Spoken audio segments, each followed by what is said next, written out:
Bonsoir mesdames et messieurs et bienvenue dans votre émission Autour de l'eau. Aujourd'hui, nous vous proposons un document exclusif sur les missions et attributions de la police de l'eau.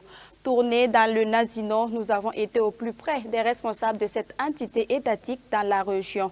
Une manière de suivre pour vous les actions menées sur le terrain en matière de gestion des ressources en eau, mais surtout de comprendre la nécessité pour les différents acteurs de s'inscrire dans une démarche d'utilisation responsable de l'eau. C'est un document signé Abel Yerbanga et Suleiman Ouedraogo. Dans le cadre de la mise en œuvre du dispositif réglementaire en matière de gestion intégrée des ressources en eau au Burkina Faso, une force constitue un espoir dans la lutte contre la dégradation des ouvrages et la pollution des ressources en eau. La police de l'eau, puisque c'est d'elle dont il est question, est un ensemble de compétences transversales qui relèvent du ministère en charge de l'eau, en collaboration avec d'autres ministères et les collectivités locales. La police de l'eau fait partie de la grande famille de polices spécialisées de l'environnement.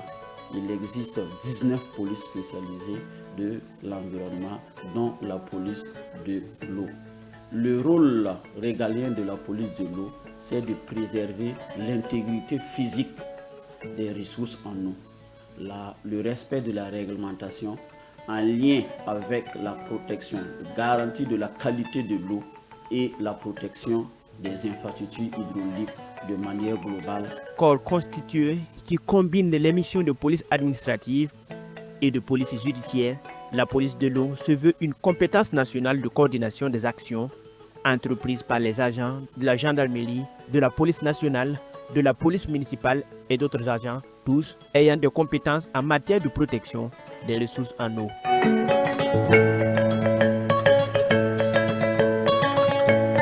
La police de l'eau fait partie de ce que nous appelons les structures de police judiciaire spécialisées. La police de l'eau a essentiellement deux missions. Une mission de police administrative qui consiste en des actions de prévention.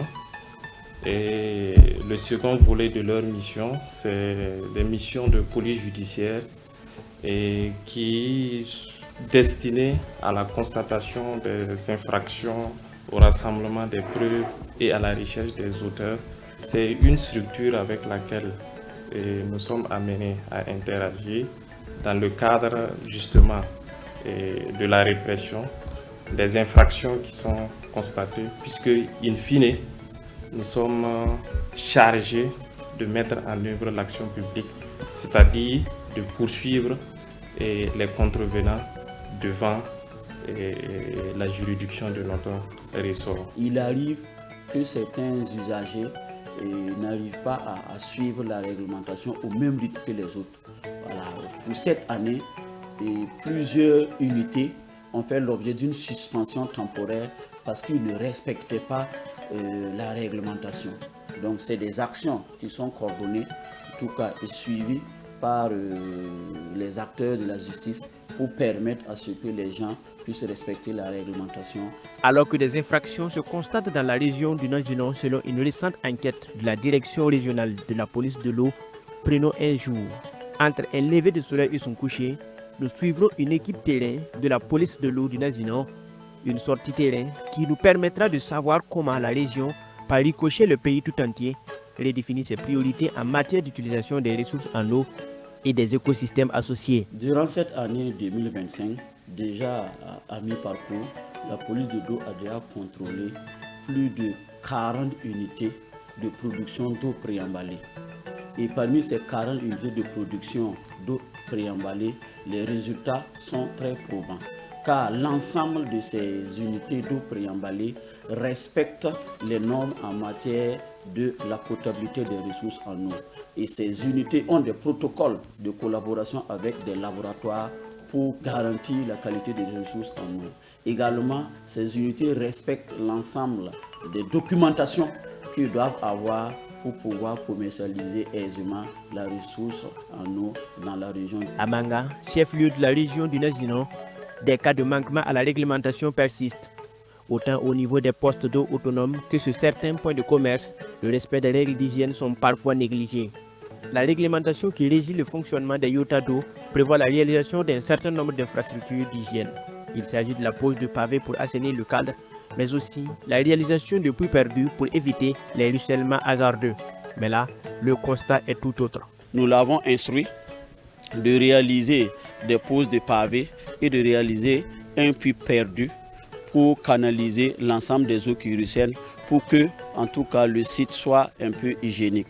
Nous l'avons conseillé également que pour le nettoyage du château, que ce particulier-là puisse consulter un laboratoire pour venir nettoyer bien son polytank et aussi désinfecter en tout cas le polytank et l'ensemble des installations pour que la qualité bactériologique de l'eau soit toujours respectée.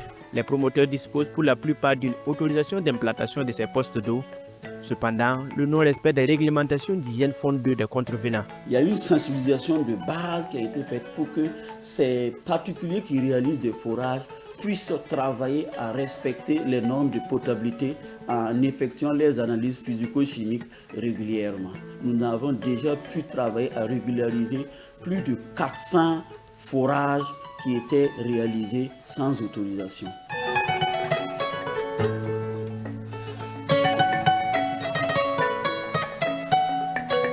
Dans la commune de Gogo, toujours dans la région du Nazinon, une unité de production d'eau préemballée ouvre ses portes à l'équipe de contrôle.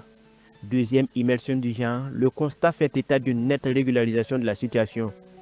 De la salle de la production d'eau, en passant par celle des machines et la salle de stockage, le nouveau dispositif de l'établissement coche toutes les cases des recommandations précédemment émises par la police de l'eau. Elle n'avait pas installé de compteur, voilà, donc ça fait qu'elle n'avait pas contribué. Donc elle a installé son compteur, elle déclare chaque trimestre et elle paye. Et elle déclare ça, on envoie au niveau de l'agence de l'eau d'Inakambe et le recouvrement aussi se fait à leur niveau. Il y a le système même de l'unité. Il y a un plan qui est là et ce plan est un plan minimum pour qu'au moins chaque unité qui est implantée doit respecter. Voilà, on regarde est-ce que le bâtiment répond à ces critères. À l'issue de tout ça maintenant, on regarde par exemple au niveau maintenant du traitement proprement dit. Il y a les machines qui tapent l'eau et il y a en tout cas par exemple l'osmogène qu'on met pour le traitement de l'eau et il y a les UV qui sont là pour continuer le traitement. De un seul UV, elle est passée à 4 UV. Au niveau de chaque machine qui tape l'eau, il y a un UV qui est placé pour encore filtrer une dernière fois ce qui pouvait être passé de l'autre côté. C'est une satisfaction totale. Et moi, en tant que premier responsable de la commune, je me réjouis vraiment de ce que j'ai pu constater aujourd'hui. C'est une chance pour nous, les autorités de Gogo, d'avoir cette production dans notre commune. Nous allons adopter des initiatives au niveau local, voilà, permanent avec elle, pour qu'elle puisse aussi recueillir les avis. Ce que nous pouvons faire, par exemple, si elle a besoin de poubelles, si on peut l'appuyer aussi. Et comme vous voyez, elle fait face au domaine public. Quand on regarde autour de l'ouvrage, on est très content. Ça prouve que c'est un exemple.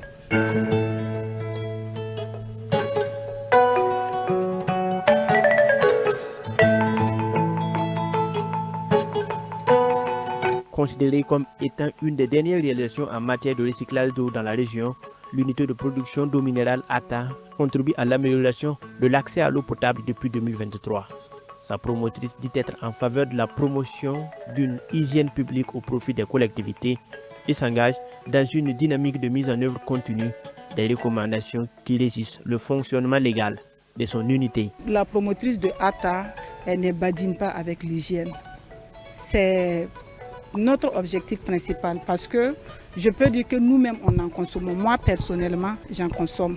Donc je dois être vraiment un exemple pour bien observer, pour que l'hygiène soit au top, pour que la population puisse consommer sans problème. Il y a des analyses aussi que nous faisons chaque mois. Donc les laboratoires aussi nous prouvent que vraiment eau ATA, c'est vraiment une eau saine et potable. En perspective, la direction régionale de l'eau du Nazinon ambitionne de mettre au niveau de chaque unité de production d'eau préemballée un laboratoire interne de traitement de l'eau.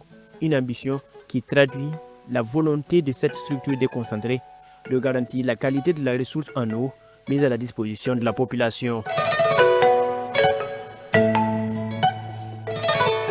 Dans la commune de Sapone, le barrage de Dawelgui, dont les travaux de restauration ont été achevés et vérifiés en 2024, subit des pratiques des moins reluisantes.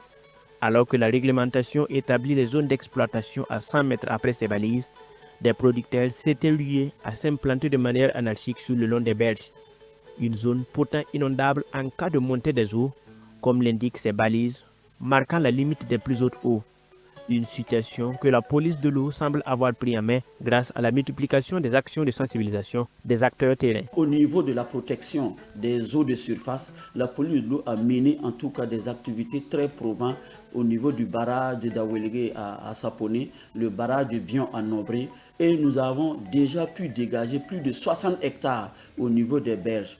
Et ces hectares libérés sont en train d'être travaillés pour qu'on puisse mener des actions de végétalisation pour protéger les berges et limiter ainsi l'ensablement de nos retours d'eau. Au pied même de la digue, en aval, il y a des usagers qui s'étaient permis de vouloir mettre du maïs.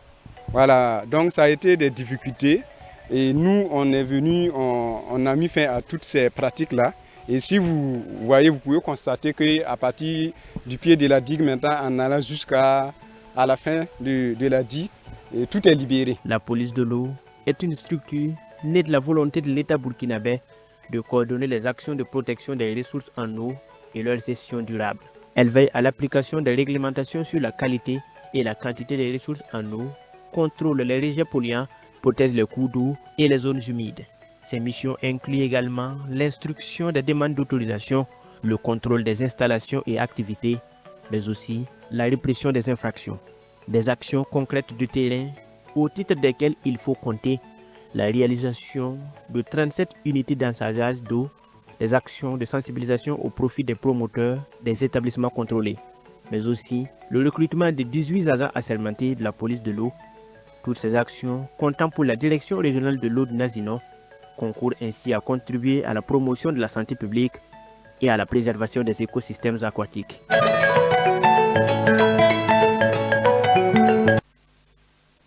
L'eau est une denrée précieuse. La préserver est une nécessité, voire un impératif. Les eaux préemballées, les eaux souterraines et les eaux de surface, toutes doivent suivre des règles bien édictées pour la santé des populations. C'est la quintessence de ce document sur la police de l'eau du Nazino. Merci à vous de l'avoir suivi.